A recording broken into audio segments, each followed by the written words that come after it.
Break के बाद आपका एक बार फिर से स्वागत है। पिछले हिस्से में हमने चर्चा की थी पश्चिम बंगाल की, जहां पर एक महिला ममता बनर्जी राइटर्स बिल्डिंग में सत्ता काबिज करने जा रही है। पश्चिम से दूर अगर दक्षिण में जाए तमिलनाडु में, वहां पर भी अम्मा यानी जयललिता लग रहा है कि चौथी बार फिर से मुख्यमंत्री बनने जा रही है। अगर वहां की स्थिति अगर इस वक्त देखें, ट्रेंड्स और जो हमारे पास टैली आ रही हैं उसके हिसाब से वो काफ़ी आगे चल रही हैं, तो ये तय माना जा सकता है कि वो अपने बूते सरकार बना सकती है। और हमारे साथ जुड़े हुए हैं वरिष्ठ पत्रकार आर राजगोपालन, जो इस वक्त न्यूज़ रूम से हमारे साथ जुड़े हुए हैं। ये समझ नहीं आ रहा राजगोपालन साहब कि ये डीएमके की हार है या जयललिता की जीत? डीएमके परिवारवाद का हार है। डीएमके ने जो करुणानिधि साहब का 87 साल हो गया, उसको पोता परिपोता, उसको उम्र अभी 15-20 साल है, उसको टोटल रिश्तेदार रखेंगे 44-45 लोग हैं। जयललिता ने एक मुद्दा बनाया है, ये 45 लोग ने इकट्ठा बना करके 2 लाख करोड़ रुपया लूट लिया तमिलनाडु सरकार से पिछले 5 साल से करके उन्होंने चुनाव प्रचार में किया है। एक ताजुब की बात है, जयललिता ने कभी सोनिया गांधी को, कांग्रेस को अटैक नहीं की। इसी से पता लगता है डीएमके परिवारवाद को वास्ते नेगेटिव वोट्स जयललिता को मिली है, विजयकांत का पॉजिटिव वोट्स मिला है। जो वाइको साहब को साथ रह दिए होते, बिल्कुल जयललिता 200 सीट तक पहुंच सकती थी। ये तीनों चारों कारण मुझे लगता है जयललिता को विक्ट्री में बैठी है। लेकिन कल परसों आने वाले दिन में बुधवार उन्होंने शपथ ग्रहण करने का योजना चल रही है। थोड़ी देर पहले डीजीपी साहब चीफ सेक्रेटरी जा कर के मिला है। आज शाम को करुणानिधि साहब ने चेन्नई में जा कर के अपना इस्तीफा सौंपेंगे सुरजीत सिंह बरनाला साहब से।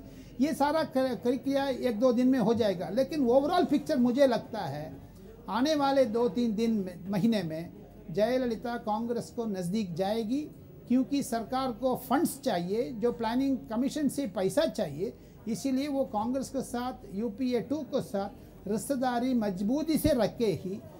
मुझे ये पूरा तस्वीर पिक्चर में आ रहा है। मुझे भी खबर है, उधर एमपी से बात करने में, लीडर से बात करने में मुझे पता लगता है जयललिता कांग्रेस के साथ जाने का तैयार मन बन लिया है।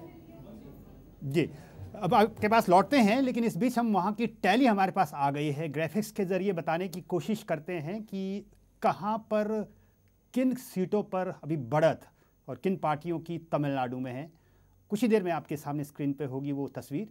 देखिए आप, डीएमके 38 सीटों पर लीड कर रही है। एक का नतीजा घोषित हो चुका है। एआईएडीएमके प्लस जो अलायंस है 179 सीटों पर लीड चल रही है, 5 सीटें जीत चुकी है। तो एक तरफा खेल पूरी तरह से दिखाई दे रहा है, जबकि दूसरे जो अदर्स की झोली है उसमें सिर्फ एक ही सीट जाती दिख रही है, वो भी लीड के तौर पर। नतीजा अभी इसका घोषित हुआ नहीं है। एरर बहुत कम लग रहा है राजगोपालन। और सबसे बड़ी बात यह कि जिस तरह से आपने बताया, कांग्रेस से नजदीकियां बढ़ेगी। 2014 का इंतजार होगा या उससे पहले ही डीएमके को डंप कर सकती है कांग्रेस? क्या लगता है आपको? 27-30 का अंदर अंदर आने वाली है। करुणानिधि का जो अलायंस है वो ज़्यादा से ज़्यादा 35 तक जाना, खींचना बहुत मुश्किल है। इतना बुरी तरह हारना, डीएमके का परिवारवाद, अड़गिरी स्टालिन कनिमोड़ी झगड़ा, 2 बीबी के बीच में झगड़ा, 2G घोटाला, ये सारा जा करके पिछले 1 साल के अंदर अंदर नेगेटिव पब्लिसिटी डीएमके मिला है। वो जयललिता को पॉजिटिव समर्थन दे रहे हैं। जी, एक बड़ा सवाल ये भी उठता है कि मुद्दा वहां परिवारवाद था या करप्शन था, और अगर करप्शन था तो जयललिता ऑप्शन कैसे हो सकता है? नहीं, करप्शन को तो मुद्दा बनाया नहीं है जयललिता ने, क्योंकि जो आमने सामने दिखा रहे हैं अड़गिरी साहब का, जो पिछले सदर्न डिस्ट्रिक्ट्स के तमिलनाडु को नीचे कम से कम 15-20 डिस्ट्रिक्ट्स है, उसको एकदम लीडर बनने की कोशिश की थी, वो ख़त्म हो गया है। अड़गिरी साहब ने आजकल जो केंद्रीय मंत्रिमंडल में मंत्री है, वो बिल्कुल चीफ मिनिस्टर का दावेदार भी था, लेकिन स्टालिन साहब उसको जगह नहीं दे रहे थे। इसको बीच में कनिमोड़ी बीच में आ गई है। लेकिन ये परिवारवाद बार बार उठाने में आम जनता को अंदर आक्रोश हुआ है।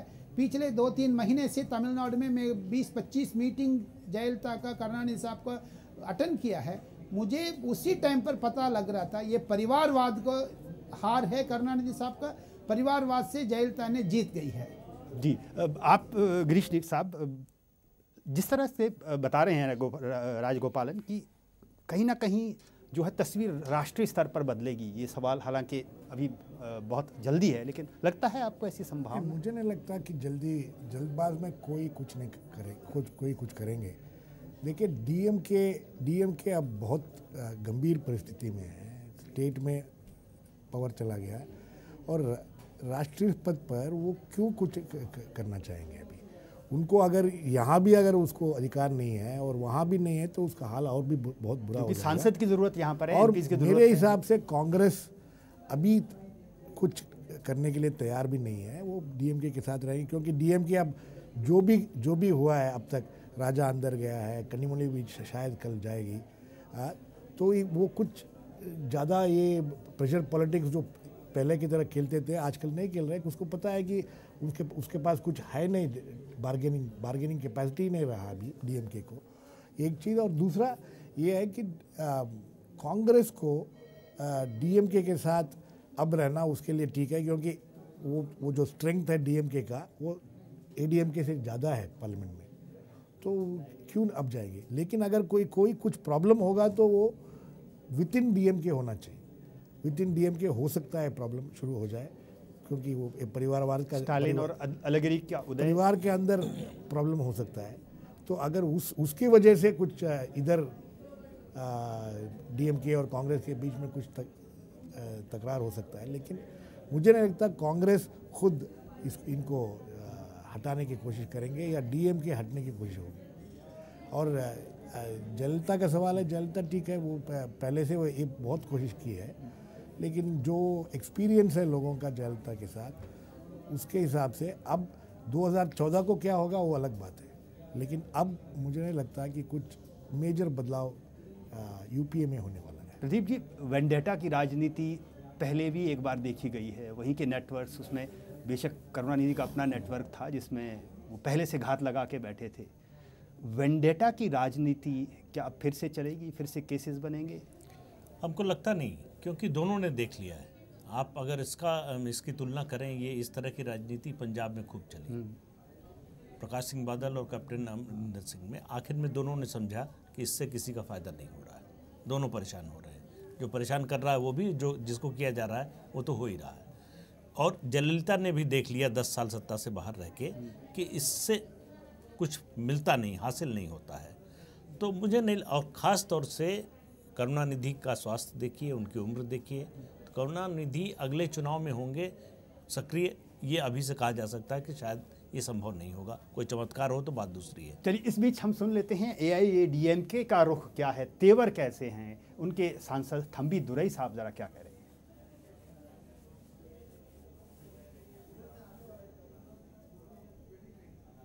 Definitely, tomorrow that may happen tomorrow. DMK is corruption and family rule.